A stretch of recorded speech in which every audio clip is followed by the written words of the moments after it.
पिछली वीडियो मेरे ख्याल में करेले के बारे में जो मैं बता रहा था उस पर इतनी इन्फॉर्मेशन लोगों को समझ नहीं आई और बड़े लोग उसमें इंटरेस्टेड थे। बड़े लोगों का व्हाट्सएप भी आया। पीछे जो करेला लगा हुआ है ये हम लोगों ने लगाया था फरवरी में। ये अभी तक चल रहा है, फ्रूटिंग दे रहा है। जून में इसकी फ्रूटिंग थोड़ी कम हो गई थी, अब थोड़ा सा क्योंकि बूढ़ा होता जा रहा है तो कमज़ोर होता जा रहा है, लेकिन अभी भी कुछ ना कुछ हमें देता जा रहा है। हमें कोशिश करेंगे इसको जितना हम चला सकते हैं उतना इसको चलाएं। और अब जो इन्फॉर्मेशन जून जुलाई और अगस्त के करेले की है वो थोड़ी सी मैं दोबारा दे देता हूँ। हम लोग जो सीड लगाते थे पहले मदीना सीड का था, उसका नाम था चार्लस। वो अब हम नहीं लगा रहे, हमें इतना मज़ा नहीं आया। हाजी सन्स के सीड्स का भी इतना मज़ा नहीं आया। पहली दफ़ा हम लोग पार्लर का इस्माइल ट्राई करने लगे हैं। जर्मिनेशन बहुत अच्छी हुई है, 4-5 दिन के अंदर 2 पत्तों पे आराम से आ गया। मौसम भी अच्छा है।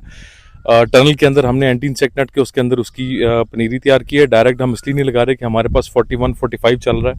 दूसरा हमारे पास चूहों का बहुत बड़ा मसला है तो हम उसमें लगा नहीं सकते। 1 एकड़ पे हम करेला लगाएंगे, 2 एकड़ के ऊपर हम लोग इसमें खीरा लगाएंगे। करेला जो है उसकी कुछ इन्फॉर्मेशन ये है कि इस मौसम में अगर आप करेला लगा जाएं, उसको संभाल जाएं, तो वो आपको ठीक ठाक पैसे दे देता है। नवंबर तक करेले का रेट जो है वो गिरता नहीं है, कुछ ना कुछ 500-400 500-400 रहता है। अगर आप उसमें से अच्छे शॉपर निकाल लें, अच्छी प्रोडक्शन ले लें, तो ये आपको ठीक ठाक पैसे जो है 1 एकड़ जो है वो आराम से दे जाता है। अच्छा, इसमें प्रॉब्लम क्या आती है, एक तो 3 फीट तक हो जाए तो आप इसके ऊपर से एंटी इंसेक्ट नेट उतार दें, क्योंकि ये सेल्फ पॉलिनेशन नहीं करता। इसको मक्खियों मच्छरों की ये जो बीज होती हैं इनकी ज़रूरत होती है, तो वो आपको उतारना पड़ेगा। लेकिन उसके बाद जुलाई अगस्त में टॉप पे वाइट फ्लाई का अटैक होता है, इसलिए बहुत से लोग जून जुलाई में करेला नहीं लगाते, क्योंकि उनसे वो मैनेज नहीं हो सकता। उसको कंट्रोल करने के लिए हर तीसरे चौथे दिन आपको एक स्प्रे करना पड़ेगा। जो स्प्रेज हैं उसमें आप मतोई कर सकते हैं, सिजेंटा का पोलो कर सकते हैं। ये 2 पौधे हैं जो इसको कंट्रोल कर लेते हैं। फिर फ्रूट फ्लाई का जो अटैक है, वो अटैक जो है वो आप ज़्यादा से ज़्यादा, अगर आप देखें तो हमने इधर बॉटल्स लगाई हैं, मैं भी आपको क्लोज शॉट लेके दिखा दूंगा। उसके अंदर आप बेट बनाएं और उनको उसी के अंदर आप ट्रैप करते जाए।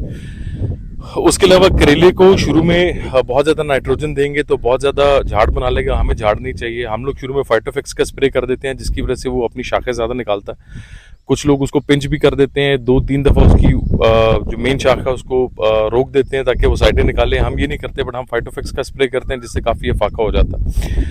और उसके बाद हम लोग इसको फॉस्फोरस ज़्यादा देते हैं, नाइट्रोफॉस देते हैं, ताकि ज़्यादा यूरिया टाइप नाइट्रोजन इसको हम नहीं देते, नहीं तो पौधा जो है बहुत छूट मार जाता है। हमें इतनी उसकी लेंथ नहीं चाहिए।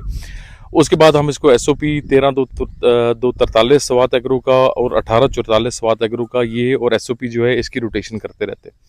उसके अलावा हम इसमें कॉलमैक डालते हैं, जिसमें कैल्शियम नाइट्रेट भी डालते हैं और मैग्नीशियम भी डालते हैं। और स्प्रेज में भी हम इसको कॉलमैक का, कैल्शियम का, मैग्नीशियम का, टेकामन मैक्स हमें बहुत अच्छे रिजल्ट देता है।